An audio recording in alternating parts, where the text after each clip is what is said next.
Growing up, I always thought my family was the picture of normalcy.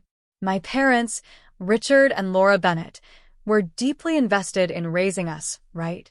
They had shelves overflowing with parenting books, each filled with strategies to unlock a child's potential. Conversations at home often revolved around developmental theories and milestones. To an outsider, it might have seemed like they were just doting parents. But to me, it felt like being part of an unending experiment. When I was born, my parents were new to parenting but determined to do it perfectly. My early years were a whirlwind of flashcards, enrichment toys, and scheduled playdates. They measured my development against charts and timelines, noting down every word I spoke and every step I took. I hit my milestones, walking, talking, and reading, right on schedule, but that wasn't enough for them. My parents wanted extraordinary, and I was simply ordinary. Then came Jessica, 3 years younger than me. With her arrival, everything shifted. Jessica wasn't just their second child. She was their second chance to get everything right. While I grew up with colorful blocks and bedtime stories, Jessica had advanced puzzles and books that claimed to boost cognitive ability. Every milestone of hers was celebrated as if she'd split the atom.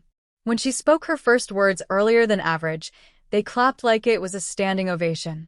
If she solved a puzzle meant for older kids, they proclaimed her a genius. I noticed the differences early. Jessica's toys were educational tools, while mine were just toys.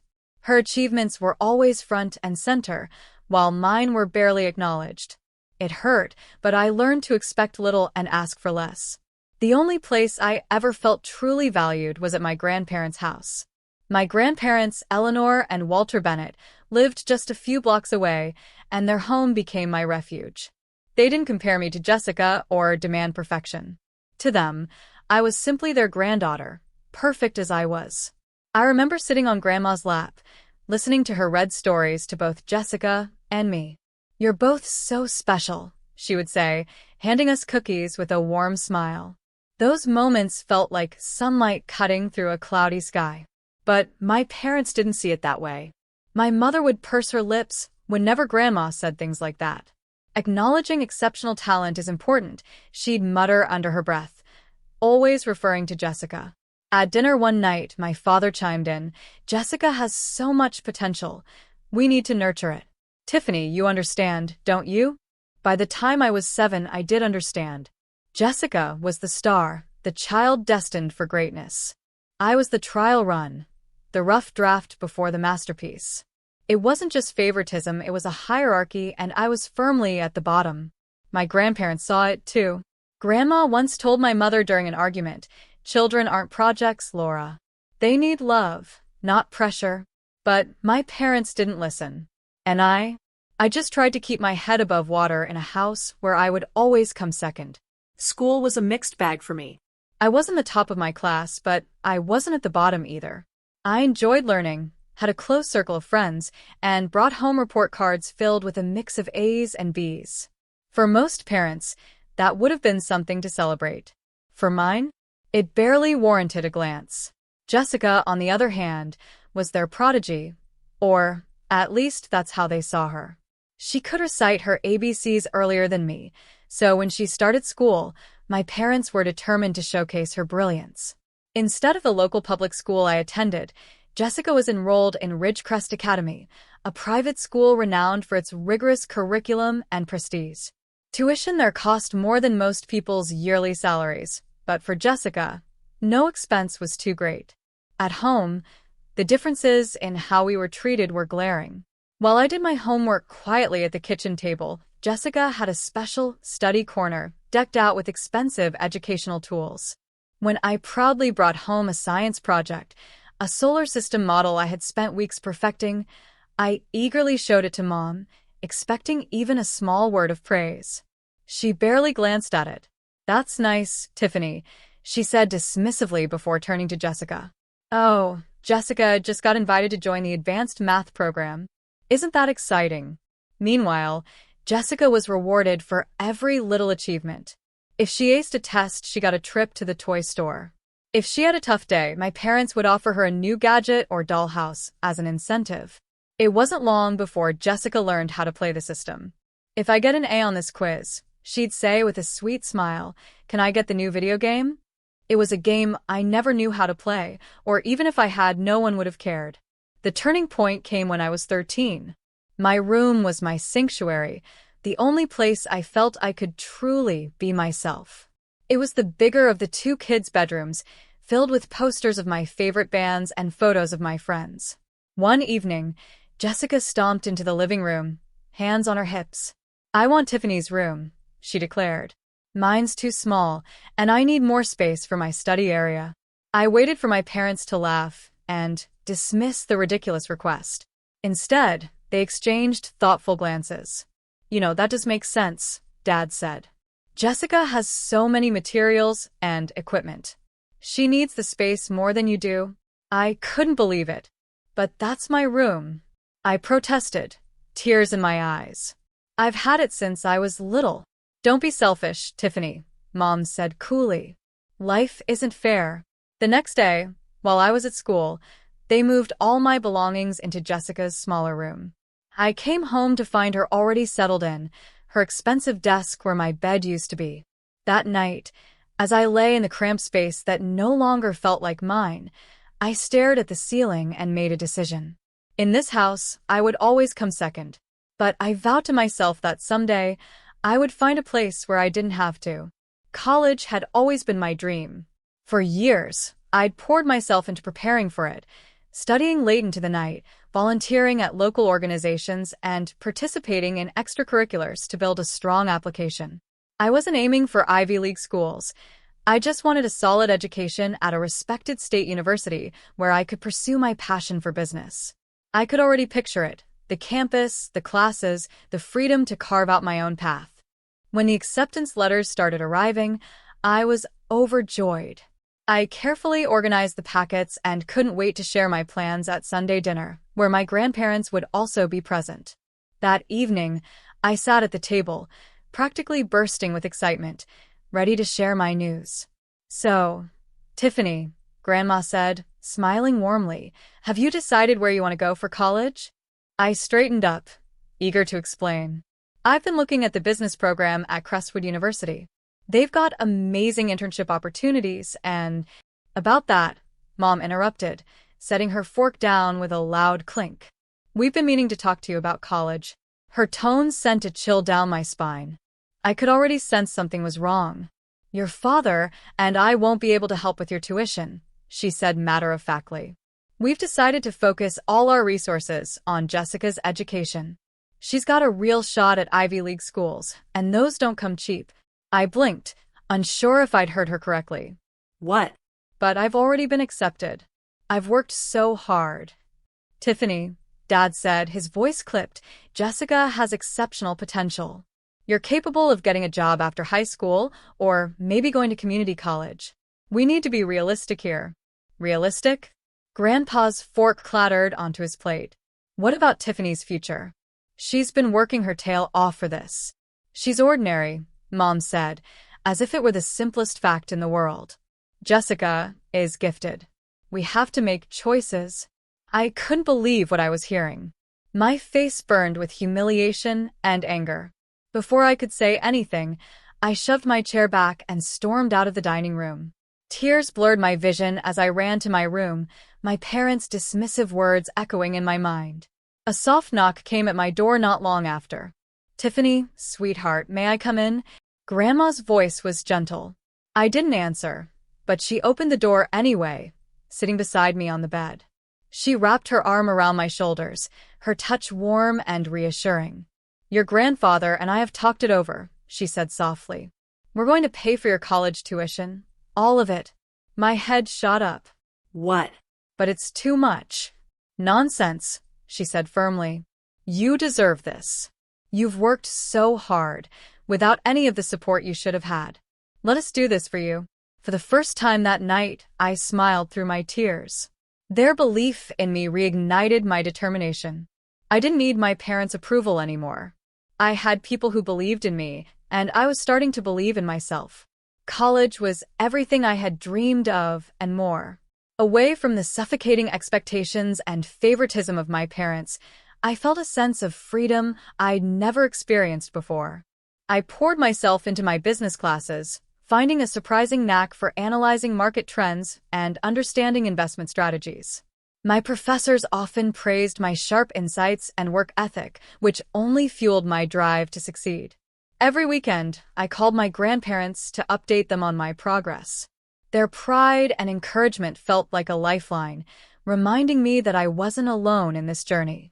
"You're doing so well, sweetheart," Grandma would say, her voice brimming with joy. Grandpa would chime in with advice, always ending the call with, "We're so proud of you." It was during one of these calls that Grandma shared news about Jessica. "You won't believe what's happening with your sister," she began, her tone a mix of concern and exasperation. Jessica, who had been accepted to Princeton with great fanfare, was apparently struggling. "At first, your parents were so proud," Grandma said. "But once she got there, she seemed to lose all focus. She's barely attending classes, and when she does, she's either late or hungover." I wasn't entirely surprised. Jessica had never faced real responsibility before. She'd always had Mom and Dad to clean up her messes or bribe her out of trouble.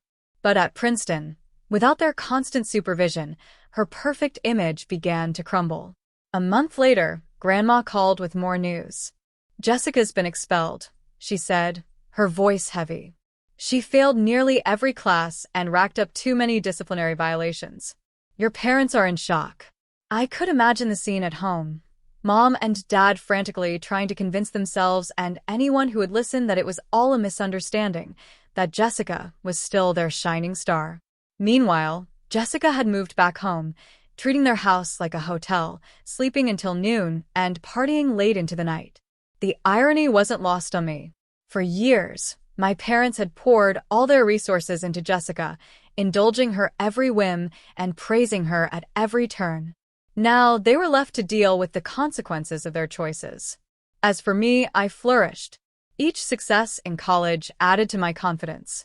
I took on internships, aced challenging courses, and even helped organize a campus investment club that quickly became one of the most popular student organizations. By the time I graduated, I had not only earned my degree but also secured a position as a junior investment analyst at a respected financial firm. Jessica's downfall and my own growth became a stark contrast. While she floundered under the weight of unrealistic expectations, I thrived by finding my own path. For the first time in my life, I felt truly independent, no longer chasing approval or waiting for validation. My success was my own, and it felt incredible. Starting as a junior investment analyst at Meridian Financial, I threw myself into my work with the same determination that had gotten me through college. I love the challenge of analyzing markets, identifying opportunities, and crafting strategies to maximize returns. It wasn't long before my efforts began to pay off. Within 2 years, I was promoted to senior analyst, and my reputation as a sharp, reliable professional grew steadily. My breakthrough moment came when I identified a critical flaw in one of our major investment portfolios. A pattern of high-risk investments had gone unnoticed by the senior team, and the potential losses were staggering. I spent 3 nights poring over data and preparing a detailed report. At an emergency meeting, I presented my findings along with a strategy to not only avoid the losses but also increase returns by reallocating investments. My plan exceeded expectations, and within months, the portfolio showed a 15% increase in returns. Clients were thrilled, and Meridian's reputation soared. Not long after, I developed an investment algorithm that identified emerging market opportunities before our competitors, solidifying my role as a rising star in the firm. By the time I was promoted to investment director, I had already become a key player in shaping the company's strategy. Life felt stable, even rewarding, but I hadn't heard from my parents since leaving for college.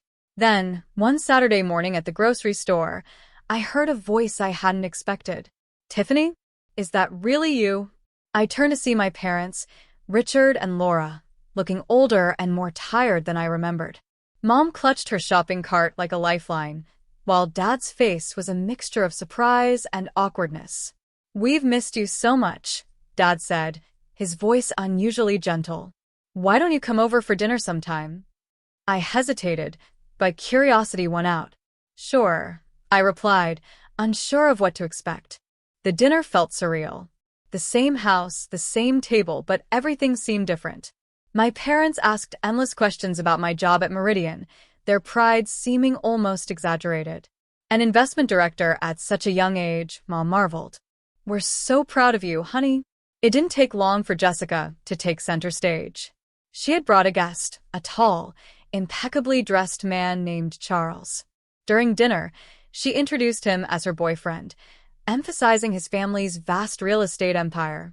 Jessica beamed as Mom and Dad fawned over him, asking about his business ventures and private school education. See?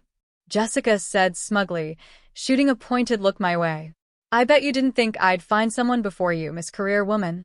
Her words stung, but I kept my composure. I'm happy for you, Jessica, I said simply, refusing to rise to her bait. For my parents, Charles represented renewed hope in Jessica's future. They hung on his every word, acting as though his wealth and status were Jessica's achievements by proxy. I realized that even after all these years, their priorities hadn't changed. But I had, and their approval was no longer something I needed to chase. When I was promoted to investment director at Meridian Financial, I felt like I'd finally reached a turning point. It was the culmination of years of hard work and determination, and I wanted to celebrate the milestone with the people who mattered most. My grandparents, of course, were thrilled. Mom, on the other hand, insisted that the party be held at their house. It'll be more personal, she said, and we'll take care of all the arrangements. I agreed, transferring money into her account for decorations, catering, and everything else. Mom promised it would be a night to remember. In hindsight, she wasn't wrong, but not for the reasons I'd hoped. The evening began beautifully. The house was immaculately decorated, with fresh flowers and elegant table settings. The aroma of gourmet food filled the air, and family members mingled in lively conversation. Dressed in my favorite black cocktail dress, I felt ready to share my achievements with everyone. As dinner began, I stood up with a glass of champagne, ready to make my announcement. I want to thank everyone for coming tonight. Oh, sweetie, let me... Mom interrupted, practically glowing with excitement. She turned to the room and beamed. We've gathered here today to celebrate a wonderful occasion. Jessica and Charles are engaged. Gasps and cheers erupted around the table. Jessica, sitting smugly next to Charles, lifted her hand to show off a massive diamond ring. My stomach dropped as I realized what had just happened. The party I had planned and paid for had been hijacked for Jessica's engagement announcement. I sat down, my champagne glass trembling in my hand, as the room buzzed with congratulations. No one seemed to notice that I hadn't spoken a word. The injustice of it all burned in my chest until I couldn't stay silent anymore. This party, I said, standing up again, my voice cutting through the chatter, was supposed to be for my promotion to investment director at Meridian Financial. I paid for everything, the food, the decorations, all of it. My parents took my money and turned it into an engagement party for Jessica without telling me. The room fell silent. Aunt Martha dropped her fork with a clatter, and Uncle Greg's eyes widened in shock. Is that true? Someone asked. Mom flushed red. Tiffany, stop this nonsense. Don't ruin the evening. It's already ruined, I said firmly. But not by me. Charles stood up slowly, his face a mixture of anger and disbelief. You told me this was a family dinner to announce our engagement, he said, looking at Jessica. You didn't say anything about stealing your sister's celebration. Charles, wait, Jessica pleaded, but he shook his head. No, he said firmly. I've seen enough. This engagement is off. Jessica's face crumpled as Charles walked out, and the room erupted into chaos. Amid the shouting, Grandpa stood, his voice booming. Enough. Eleanor and I have decided. We've changed our will. Everything we have will go to Tiffany. She's the only one in this family who's shown integrity. Mom gasped, and Jessica ran from the room in tears. I gathered my things, holding my head high. Goodbye, I said calmly. Don't contact me again. That night, I left behind not just a house but the weight of a family that had never truly valued me. For the first time in my life, I felt free. After that chaotic night, I made a decision. I was done seeking approval from people who would never value me. I cut ties with my parents and Jessica, blocking their numbers and ignoring any attempts at contact. It wasn't easy, but it was necessary. For years, I had lived under the weight of their favoritism, but now I was free to focus on what truly mattered, my own happiness and success. At Meridian Financial, I thrived. With each promotion, I took on more responsibilities, from leading investment strategies to implementing innovative algorithms that outpaced our competitors. My work not only brought in record-breaking returns for the firm, but also solidified my reputation in the industry. Then, the opportunity of a lifetime arrived. I was offered the position of CEO. At 32, I became the youngest person to ever lead Meridian Financial. It was a moment of triumph, proof that my hard work and resilience had paid off. Through it all, my grandparents remained my anchors. We had Sunday dinners every week where they celebrated my achievements as if they were their own. "You've made us so proud," Grandma often said, tears glistening in her eyes. Grandpa would always raise a toast, his voice steady and full of pride. To Tiffany, proof that integrity and determination win every time. Looking back, I see how far I've come. My parents' rejection, though painful, taught me to rely on myself and the people who truly cared for me. Jessica's life was a cautionary tale, but mine became an example of resilience. I learned to embrace my authentic self and stop chasing approval. My journey wasn't easy, but it shaped me into someone I'm proud to be, a woman who found her own path and created her own success.